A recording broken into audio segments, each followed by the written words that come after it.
Another slightly chilly night out here. I had ice formed on my cook pot last night. And welcome to week 2 of God knows how many out here.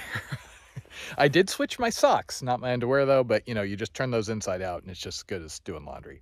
It does have the feel of a warm day, but fortunately, since I'm going, 5,000 feet up there, I'm going to lose like 15 degrees just due to altitude gain. So the funny thing, this wash runs, miles in either direction. Lots and lots of sandy campsite options. And yet, you have people that are basically just not comfortable camping alone. They seem to zero in on you, which is why I always try and be out of view. I've run into people in the Sierra before when I was running groups who were just afraid to camp alone, so they come up and ask, hey, can I stay with you? I spent a good amount of time at that break yesterday talking to Always, and he was interesting. He's a little bit more in my vein as far as limiting town stops and things like that. And he is one of the few people that I've met who are legitimately making a go of, the whole solar panel thing. Though he has broken 3 of the panels and his power needs are pretty small. He has an older phone, smaller batteries, etc., etc. And that is really what it comes down to with solar. You can play around with the weights, bigger battery, bigger panel, smaller panel. But when you do the math, you can see how much power you can get. And if, like me, you have a bigger phone and you're making videos a lot, the math doesn't work. Also, I am Matt, destroyer of gear, so if he said he's cracked 3 of those Voltaic panels, and Voltaic makes pretty sturdy stuff, I'm pretty sure that wouldn't work for me. Hopefully someday the efficiency will get boosted up a little bit. In the meantime though, I was able to almost fully charge my batteries in 3 to 4 hours is the charge time for my 20K. That's reasonable, and it looks like the quick charge technology keeps improving.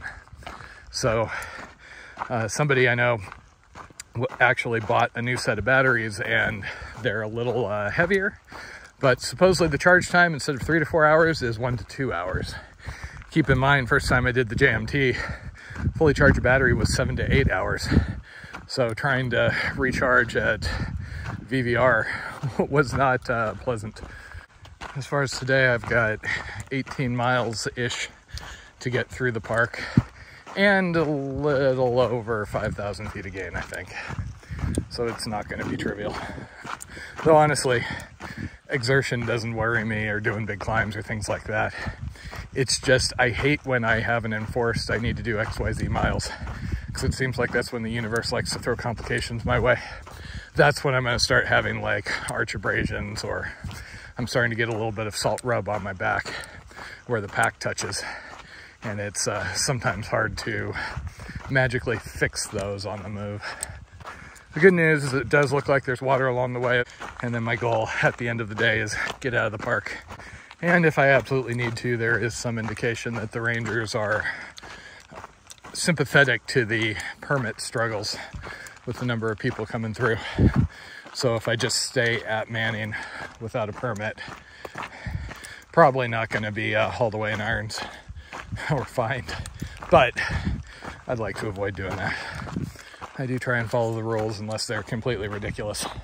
See the northern half of the AT where the shelters don't have enough capacity. And this is Rincon Creek. I don't know how many people are here last night, but there's still a couple of people packing up at 8 o'clock, so I'm guessing most people are already on the move. Wow, it's actually a wet feet crossing. And it looks like it's go time. Oh, this is gonna be fun.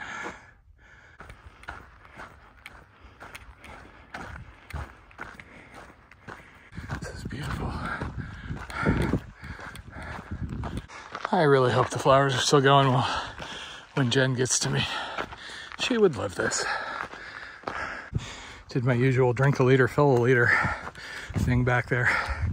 And then promptly spent like 20-30 minutes talking to everybody.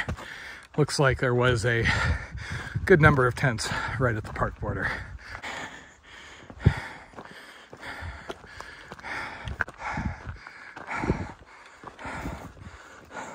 Great views, almost full bars of 5G, and I'm still only getting 30 or 40 megs a second.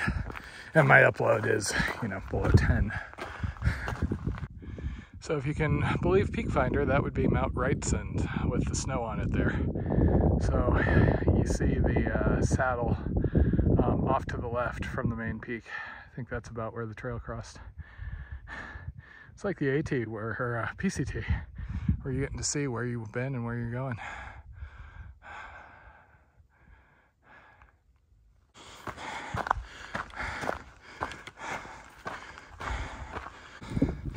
Just about at 5,000 feet, just ran into a MPS Ranger volunteer who confirmed basically the statements online are correct. Officially, you're supposed to have a permit. They would like you to have a permit, but they recognize that they don't have enough capacity. And so they'd rather you stay in Grass Shack or Manning, or then, have to do a SAR or have people wild camping. Somebody's been doing a lot of heavy trail work up here, man. And this is Grass Shack. Okay, found an official ranger down at Grass Camp and a whole bunch of people to talk to. The ranger did say there's a couple of solid miles of snow on the other side, so watch out for that, and confirmed it was a hard freeze last night. See, this is why I need Jen out here with me. I'll sit there and spend way too much time having fun talking to people when I should be walking.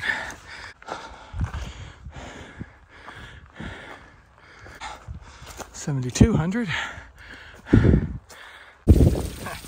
Yeah, pretty much.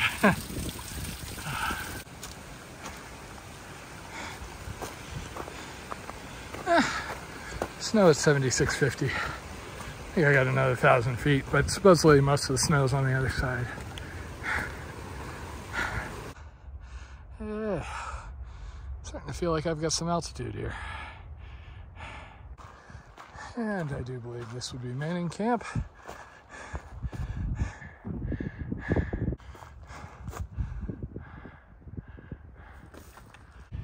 Okay, so Piper, I know. Everybody else, no clue. I know A chuckles and A hippie.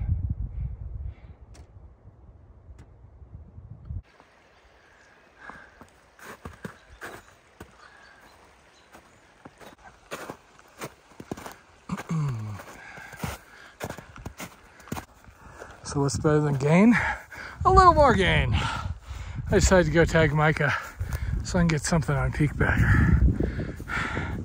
And then I gotta try and get down before things ice up too much. Slack bagging. Psh. Okay, now to drop a couple of 1,000 feet.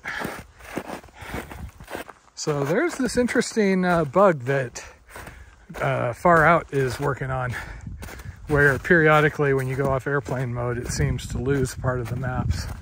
Just had it happen again up here, which was borderline inconvenient. I have a couple of cases open with them and they say they're aware of it and working on a fix.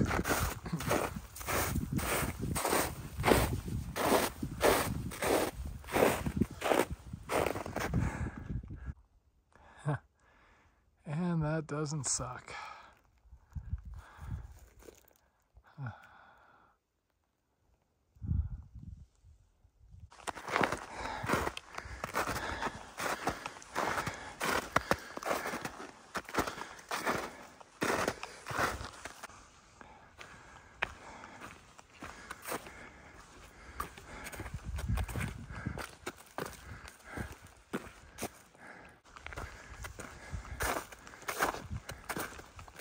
Okay, I'm quite happy to be off that snowfield.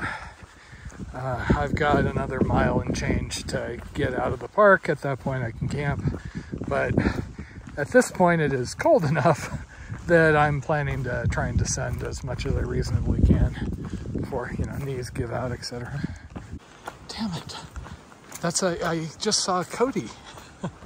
I'm about 99% sure what it was. Oh, I just wish I could have got a picture for Jen.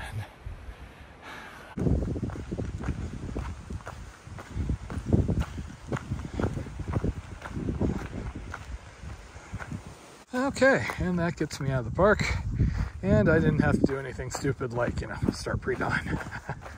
Okay, there's actually a fair number of sites here right at the border. But I know I've got a couple of people behind me who might make it over. I don't know. The snow is starting to get a little slick there. So I'm gonna push on. Okay, now that is kind of tempting. That doesn't suck too much. That was a cool spot, but I'm looking for something a little more protected with the cold wind. Well, now I'm wishing I had stopped at that one. Last two campsites I found were both occupied, which means I probably caught up with the herd that got up early this morning. Okay, made it all the way back down to 5,000 feet, so at least it is a lot warmer. I am somewhat wishing I'd stopped at that one site, but this year I'm probably a little more protected from the wind. Home sweet home for the night.